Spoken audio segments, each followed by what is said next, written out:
2001, eu fui designado para ir para Guarapuava. E quando eu cheguei em Guarapuava, o irmão Juvenílio cuidava da parte da limpeza da igreja. Fazia uma semana que eu estava como pastor, ele entrou no meu gabinete, no meu escritório, e falou: pastor, eu vim ver se o senhor vai permitir, com molho de chave, que eu continue com as chaves da igreja. Eu tenho todas as chaves dos escritórios, dos departamentos aqui, porque eu faço a limpeza da igreja. Aí eu falei: mas, irmão Juvenílio, quanto a igreja lhe paga por mês? A igreja estava enfrentando algumas dificuldades financeiras, para a gente ver se a igreja vai ter condições de continuar pagando. Ele olhou para mim e falou: pelo amor de Deus, pastor, não fale em dinheiro para mim. Eu falei: por quê? Ele falou: não, eu sou aposentado, pastor. Eu limpo a igreja, mas eu não cobro nada. Eu falei: sério? Sério. E eu já tinha vindo de situações de processo, de gente que trabalha 15 dias para a igreja e quer ganhar 10 mil reais de processo. Eu falei: isso não vai dar bom, não. Quanto tempo faz? Ele falou: faz uns 3, 4 anos, desde que me converti. Eu falei: se esse irmão levar a igreja na justiça... Quantas vezes o senhor limpa a igreja? Ele falou: quase todo dia eu venho de manhãzinha limpar. Eu falei: piorou. Eu fiquei pensando na minha cabeça. Mas eu falei: tá bom, irmão, pode seguir então. Eu falei: eu vou observando. Que aí você vai conhecendo a pessoa, tal.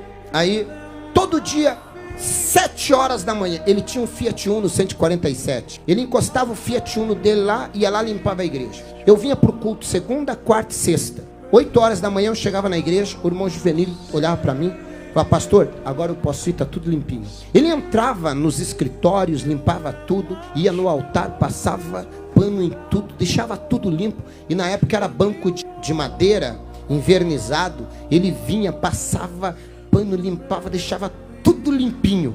E aí ia para casa, voltava, resolvia os problemas dele pela manhã, voltava no culto da tarde. Eu fui tentando identificar se ele tinha algum perfil de amanhã ou depois levar a igreja na justiça. Eu nunca vi ele reclamando de nada. Eu falei: mas vou ficar atento. Até que um dia ele entrou no meu gabinete e falou assim: pastor, eu queria lhe pedir uma autorização. Eu falei: pois não. Ele falou: pastor, me perdoe, mas eu fiz de tudo para poder mudar um horário de consulta.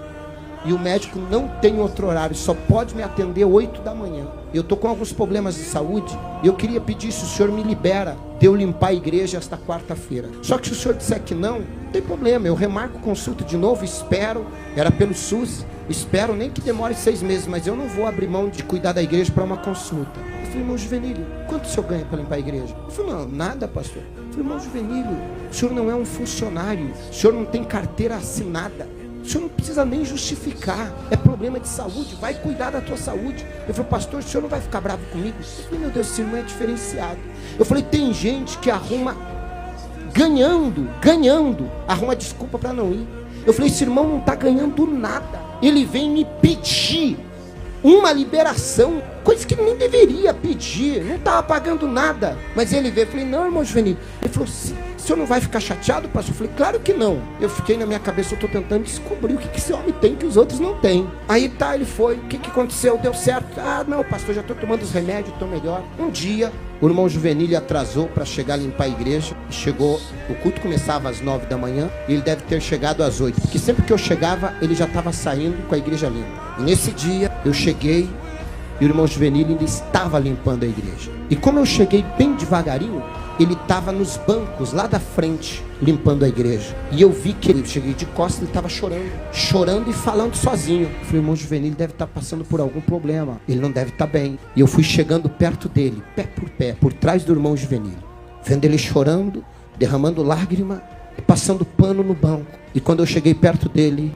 eu ouvi a oração de alguém que realmente serve a Deus. E ele estava assim: Senhor, eu era um bêbado, minha família ia se perder, eu não valia nada. E a Bíblia diz, antigamente, só podia entrar no teu santuário os levitas para auxiliar na limpeza, mas no Santo dos Santos, só o sacerdote. E o Senhor me deu a oportunidade de poder limpar até o teu altar, aonde o teu servo vai pregar.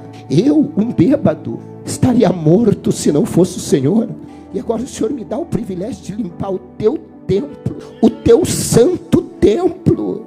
Isso é um privilégio que não tem dinheiro que pague. E aí ele orou e falou: Senhor, quem sentar nesse banco seja alcançado por cura. Usa o pastor Alexandre hoje por milagres, para que ele seja usado, para que vidas vidas sejam impactadas, para que eles também encontrem a alegria que eu encontrei em Ti, para que eles também encontrem a paz que eu encontrei no Senhor, para que eles encontrem a vida que eu encontrei no Senhor. E Ele continua limpando. Eu falei: Senhor, eu preciso me converter. O culto não era eu que estava fazendo, era Ele que estava preparando. O culto era para Ele, era para o Senhor.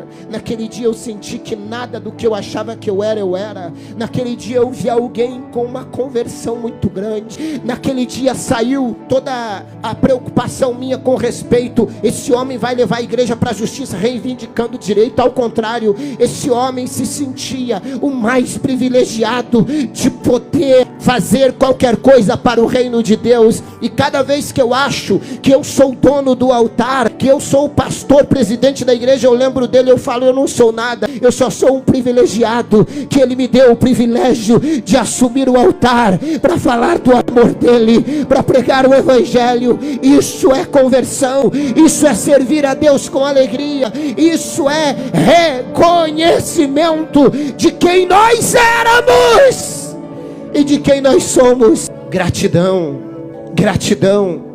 Entrai pelas portas dele com gratidão. Era ali o espírito de gratidão do irmão Juvenílio me convenceu. O espírito de gratidão me fez entender que quando você serve com amor, com temor e com gratidão, você consegue manter isso.